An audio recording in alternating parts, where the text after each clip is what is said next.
Hola a todos, ¿qué tal? El día de hoy vamos a analizar los resultados trimestrales que ha reportado Nu en el mercado. Nu es una acción que en el último año ha estado flipando alrededor de los $10, 9.6 cuando Donald Trump hizo las declaraciones de los aranceles, hasta los 15, casi $16 en su punto más alto en el último año. Y ahora mismo está en 13.3, está en pre-market en el momento en el que grabo este video, y en pre-market está en 13.7, es decir, el mercado reaccionó bien a los resultados, está alrededor de $12 y subió a $13, así que vamos a ver estos resultados, vamos a ver pues cuál ha sido esta evolución de Nu y eh, pues con eso terminamos hacia dónde creemos que puede estar la perspectiva de Nu en adelante. Entonces, en primer lugar, vamos a ir por la presentación de resultados. Vamos a recorrerla de manera relativamente rápida, pero yo creo que el gran mensaje que yo daría de revisar esto es que al final, pues no es una compañía con cierta relativa madurez gracias al mercado de Brasil, y en la cual en los dos mercados nuevos, que son México y Colombia, pues ya ha venido ganando cierta atracción. Y en ese sentido, lo que estamos viendo en estos resultados es una continuación de esa historia. Por ejemplo, en el número de clientes en Brasil, a pesar de que ya tiene una penetración altísima de la población adulta, pasó de 104.6 millones a 107.3 millones, es decir, continúa creciendo, cerca, pues menos de un 3% entre trimestres, pero pues un número razonable. En México pasa de 11 millones de clientes a 12 millones de clientes, y en Colombia de 2.9 millones de clientes a 3.4 millones de clientes. Es decir, tanto en México como en Colombia vemos cómo comienza a ganar fracción, sigue siendo crecimientos entre trimestres de casi doble dígito, en el caso de México un poquito menos de doble dígito, 9 algo por ciento, 9.1, 9.2%. En el caso de Colombia, pues todavía sigue siendo doble dígito. Entonces, número de clientes sigue subiendo, la tasa de clientes activos también continúa creciendo, y en general pues vamos viendo cómo la gran mayoría de métricas tienen un crecimiento positivo, tanto trimestre contra trimestre, en el cual pues algunos están flat pero no decreciendo o creciendo, y pues por supuesto año contra año sí que muy, muy, muy positivo. Entonces, gran mensaje acá es, no es una compañía que continúa ejecutando muy bien, y pues vamos a ver cómo evoluciona el 2026. Yo creo que el año más relevante, o no sé si la palabra relevante, pero el año más atractivo, en mi opinión, para no hacer esa mezcla de 2026-2027, cuando comiencen a hacer el rollout global de, pues, de la marca en diferentes jurisdicciones. Ahorita vamos a ver, de hecho, cómo fortalecieron el equipo con respecto a esto, a este plan. Así que comenzamos con resultados. Acá pues Guillermo Souto siempre da esta introducción, y está David Vélez como CEO y Guillermo Lago como CFO. Recordemos que el COO, que pues acá no está, se fue, y ahora mismo no hay un COO nombrado de manera oficial. Entonces, como venimos hablando, los números de clientes pues crece una tasa compuesta de 31% de 2021 a 2025, puntualmente de 105 millones a 123 millones con respecto a hace un año, y también pues trimestre a trimestre ya repasamos las cifras por país. El ARPA, que es el Average Revenue Per Active Customer, por primera vez llega por encima de los $12, que eso pues es un granito para Nu.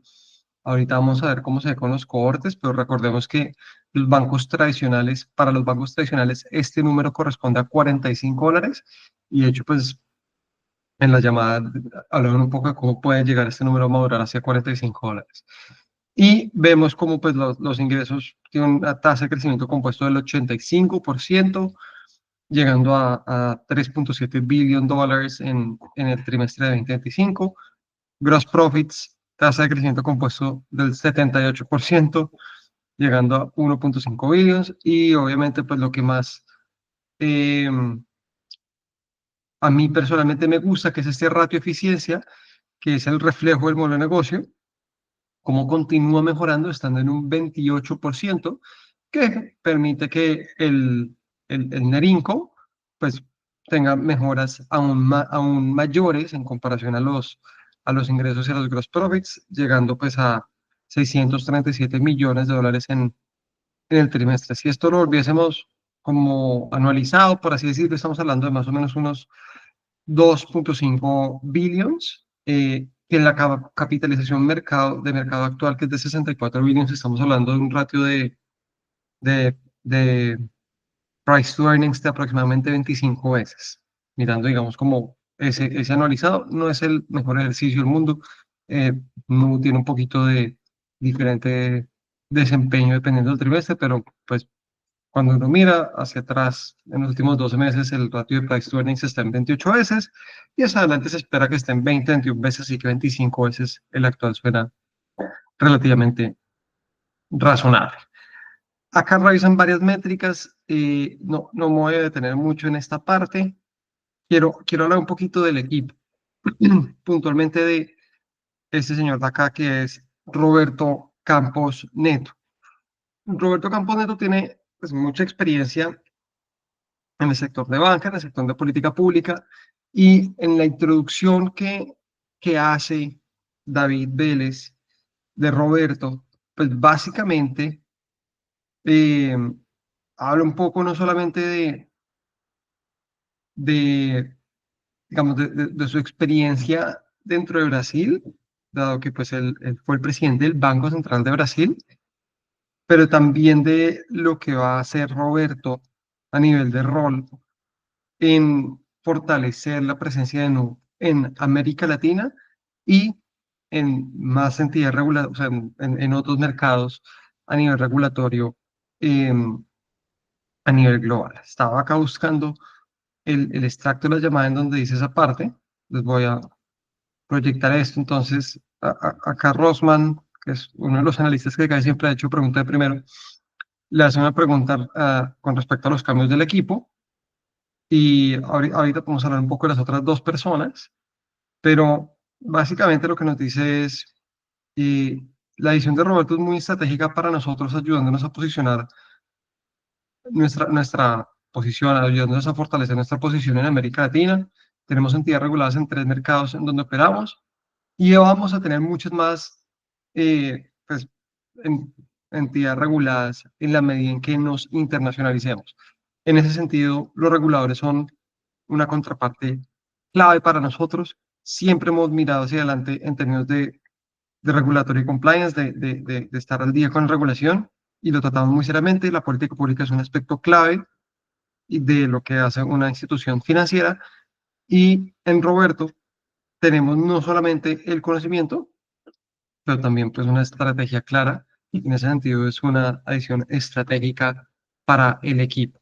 Entonces, yo creo que también lo que podemos entender de Roberto Campos como adición al equipo no es solamente pues, fortalecer el equipo a nivel de política pública en Brasil, dada su experiencia pues, como presidente del Banco Central de Brasil, sino también de cara al rol que Roberto Campos va a tener para la internacionalización de Nu, que es algo que yo esperaría en 2026 comience a acelerarse. Y luego dos personas nuevas que son Eric Young, que entra como Chief Technology Officer, y Ethan Eisman, que entra como Chief Design Officer. Vemos que todavía no hay un Chief Operating Officer, seguramente entrará prontamente. Estas tres personas le van a reportar directamente a David Vélez, según lo que pues compartieron en la llamada. Así que vamos a volver a los resultados. Eh, el ARPAC, cuando siempre que lo miramos por cortes, sabemos que los cortes más antiguos tienen un ARPAC mayor y los más nuevos un ARPAC menor. Los más antiguos tienen un ARPAC de $27 y los más nuevos, digamos, no miramos el mes 1, sino mes 12, de alrededor de $5. Los bancos tradicionales tienen un ARPAC promedio de $45 y no tienen un ARPAC de $12. Y hoy en día voy a bajar un poco, ahorita volvemos a esta página porque quiero mostrarles eh, cómo se compone básicamente ese ARPAC. Que esto lo mencioné en la llamada y me llamó bastante la atención. Que básicamente este gross profit, digamos como, no necesariamente lo mismo, pero es similar, en donde lo que vemos es que el crédito hoy en día es cerca del pues depende del trimestre, pero entre el 40 y el 50% del gross profit. Los fees son alrededor del 30% y el float es entre el 20 y el 30%. Lo que nos indica la llamada es que para que el ARPAC llegue a esos $45, pues lo que vamos a ver es que esta parte de crédito va a crecer cada vez más. Es decir, no se va a crecer a partir de fees o float, sino a partir de la parte de crédito, de profundización del crédito en los clientes existentes. Esto, pues, por supuesto, especialmente en un mercado más maduro, como lo es el de Brasil. Eh, entonces, pues, bueno, quería como tocar base en eso. Obviamente esto no va a ser como que crezca de 12 a 45 de una, pero va a ser un proceso en el cual crece poco a poco, como lo hemos venido viendo, que pues con respecto a hace un año, si bien acá solamente aparece como si creciera en dólares por temas de tasa de cambio, pero ha crecido 18% año a año y además en la medida en que los cortes maduren, pues esto va a ser aún mejor. Y el costo de servir un consumidor activo, pues acá vemos que está básicamente flat año a año. En Q1 hubo un ajuste, digamos, de una única vez, por eso este se ve bajito, pero digamos en una gráfica donde esto se ve mejor. Cuando miramos el portafolio tiene un crecimiento relativamente sano, tanto en tarjetas de crédito como en préstamos con y sin garantía. Eh, por supuesto, frente a hace un año, crédito, tarjeta de crédito, que es ese producto insignia, que es el más grande, pues es el que tiene un menor crecimiento, que es 24% en moneda local, mientras que préstamos con garantías del 200%. Y vemos cómo ha cambiado esa composición del portafolio, donde tarjeta de crédito hace un año era el 76%, hoy en día es el 67%, pero también ya más o menos, digamos, cuando miramos trimestre a trimestre, esto comienza a estabilizarse. Hay algunos productos que todavía, por ejemplo, siguen con rollout que van a tener una mayor participación, que es, por ejemplo, el préstamo de nómina. Es un producto sobre el cual pues no ha sido tan agresivo. Entonces, estas dos barras, yo esperaría que, o estos dos componentes de esta barra, que es el 8% de los préstamos con garantía, el 25% de los préstamos sin garantía, yo esperaría que sigan creciendo y que crédito, tarjeta de crédito tenga una menor composición, pero pues esto va a pasar con el tiempo y lo que sí queremos es que se comienza a estabilizar. Eh, voy a voy a bajar acá la parte de depósitos, que esta me gusta mucho, porque hay un crecimiento muy saludable de los depósitos en todas las geografías. Es decir, lo que vemos es que Brasil, pues, de año a año, mejor dicho, los depósitos crecieron un 41% y trimestre a trimestre un 10%. Brasil pasa 24.4 billions a 27.8 billions, un crecimiento muy sano, por encima del 10%. En dólares, en tasa de cambio en moneda local es seguramente un poco menos. México pasa de 5.4 billones a 6.7 billones y Colombia pasa de 1.8 billones a 2.1 billones. Acá es relevante resaltar que mientras que la tasa que se ofrece en Brasil es cercana al 80% de la tasa interbancaria del Banco Central, en México y en Colombia en este momento todavía era un poco más, por eso el costo de los depósitos está cercano al 90% de la tasa de interés del Banco Central. En julio se hizo una reducción tanto en Colombia como en México. Lo que comentan en la llamada es que no vieron un impacto significativo en los depósitos, lo cual es positivo. Y pues en el caso de Brasil lo que están viendo es que estos depósitos son más un resultado de que, pues básicamente el crecimiento mismo del depósito de los clientes que ya están o profundización en los depósitos de clientes ya existentes. Es decir, en el caso de Brasil, por decirlo de alguna manera, es un crecimiento orgánico de los depósitos. Algo que llama la atención es que los depósitos crecen de 31.6 billones a 36.6 billones, mientras que el portafolio crece de 24.1 a 27.3 billones, es decir, crecimientos relativamente similares, pero pues estamos hablando de que es bastante por debajo eso, y lo que genera eso es una presión sobre las rentabilidades de Nu, porque yo tengo unos depósitos de unos clientes sobre los cuales yo tengo que pagar una rentabilidad, especialmente en el caso de Nu, pues que esta es la propuesta de Lori, que los depósitos tienen un costo del 90% de la tasa de interés del Banco Central, Y luego tengo un portafolio que es un poco menor a estos depósitos y sobre el cual yo genero una rentabilidad, pues al final es ese margen de interés sobre el cual pues el modelo de negocio se hace rentable. Una de las preguntas que hicieron en la llamada fue, pues, ¿qué pensaban con respecto a esto? Y es decir, que los depósitos estén creciendo más rápidamente y la presión que eso genera sobre la rentabilidad. Y la respuesta, que a mí personalmente me gustó mucho, es que, pues, esto es como un buffer, es decir, uno no se va a acelerar el crecimiento del portafolio porque haya un mayor número de depósitos o porque haya una mayor cantidad de depósitos. Es decir, no hay afán en crecer el portafolio simplemente por presión en rentabilidad.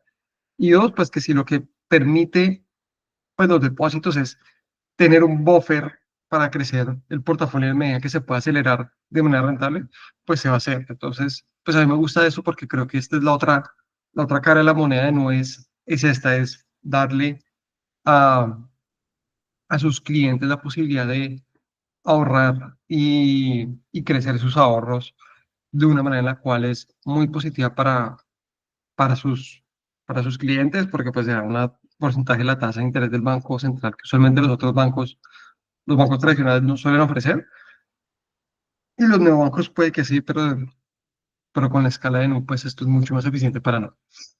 Eh, con esto llegamos ya a la parte del Net Interest Income y Net Interest Margin, en el cual pues vemos que crece, y este de ajustado por riesgo, pues vemos que también tiene un comportamiento positivo, con un net interest margin ajustado por riesgo cercano al 9% y que cierra el trimestre en $1 billion.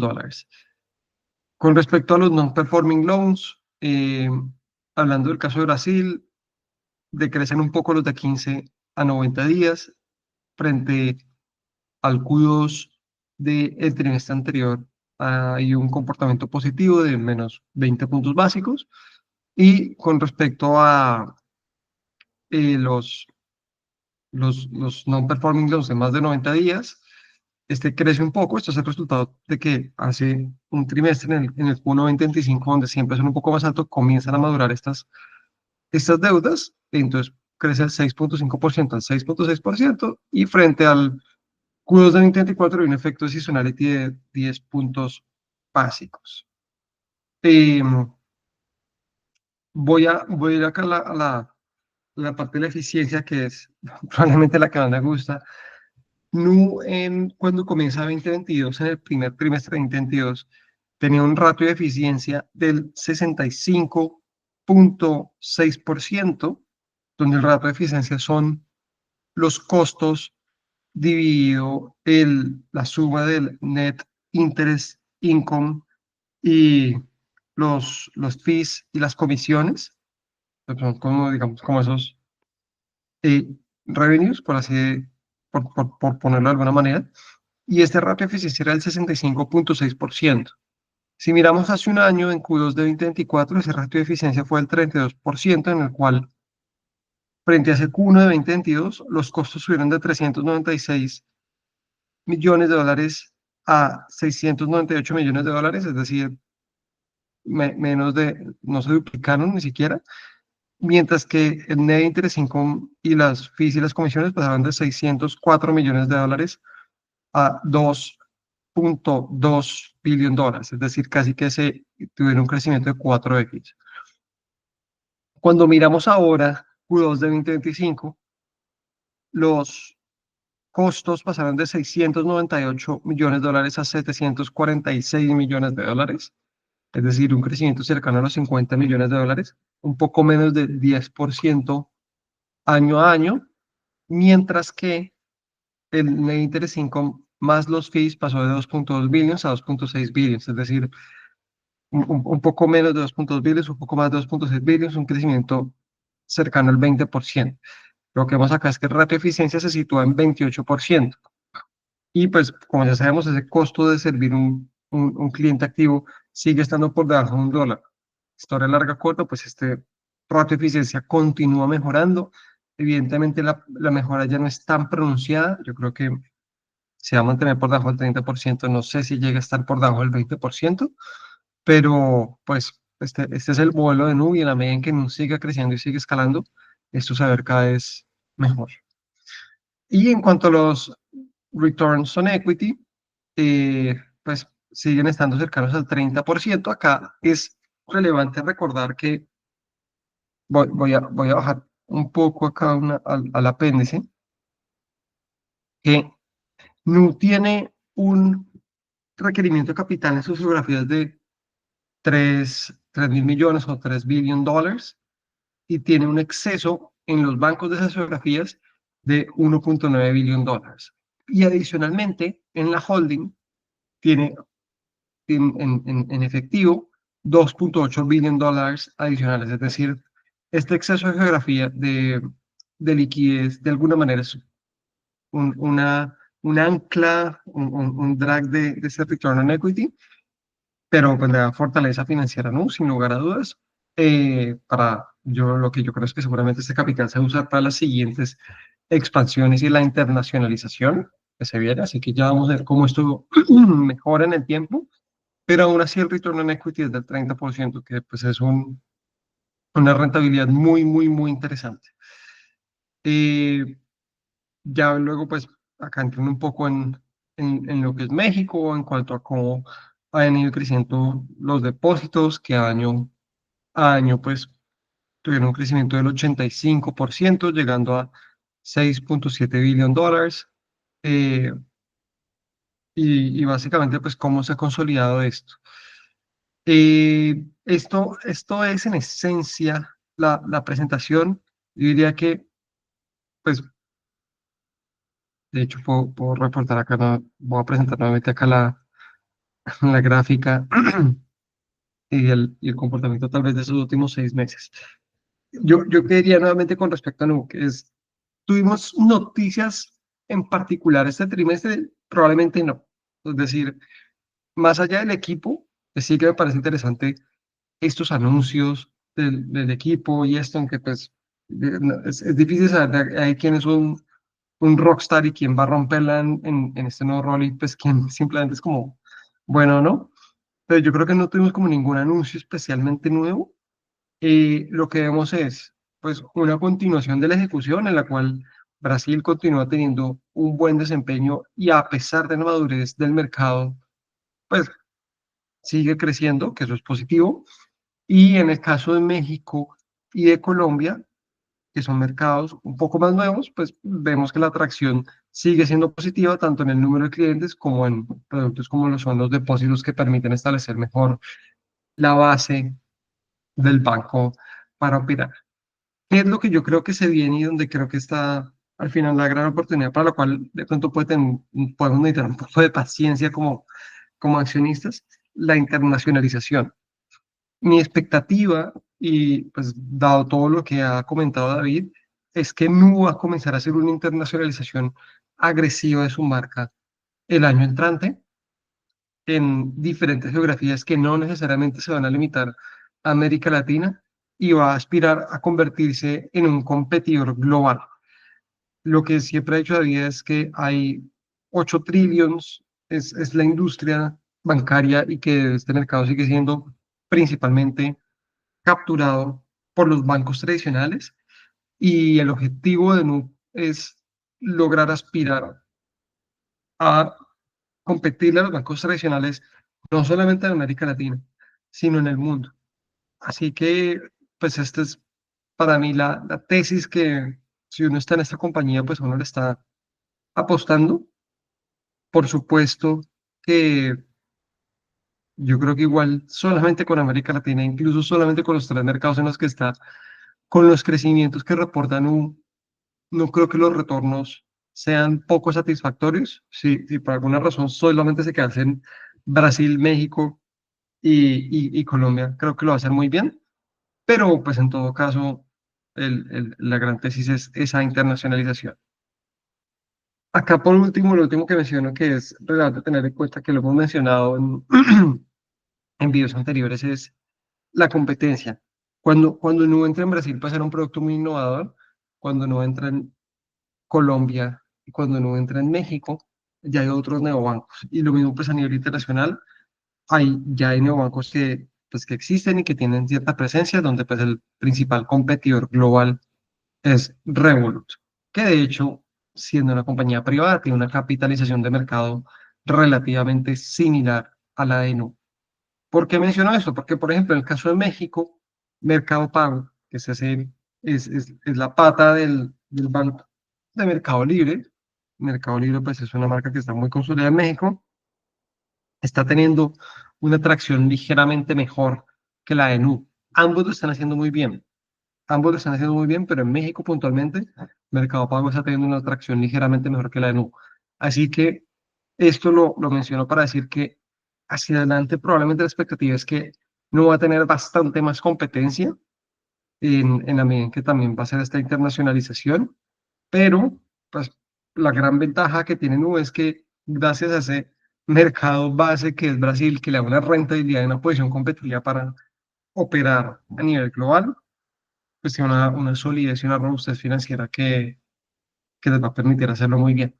Entonces, esto es, el resumen es, buenos resultados en línea con la ejecución que viene haciendo Nu, en línea con el plan, y hacia adelante, tal vez un poco de paciencia hacia 2026 en cómo se va a desarrollar esa internacionalización, pero ahí es donde yo creo que hay una gran oportunidad y que se va a volver muy interesante el modelo de negocio cuando veamos que se puede ejecutar a nivel global.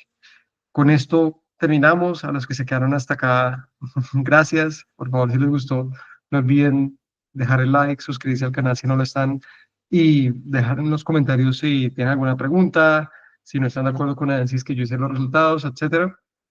Y nos vemos hasta la próxima. Chao, chao.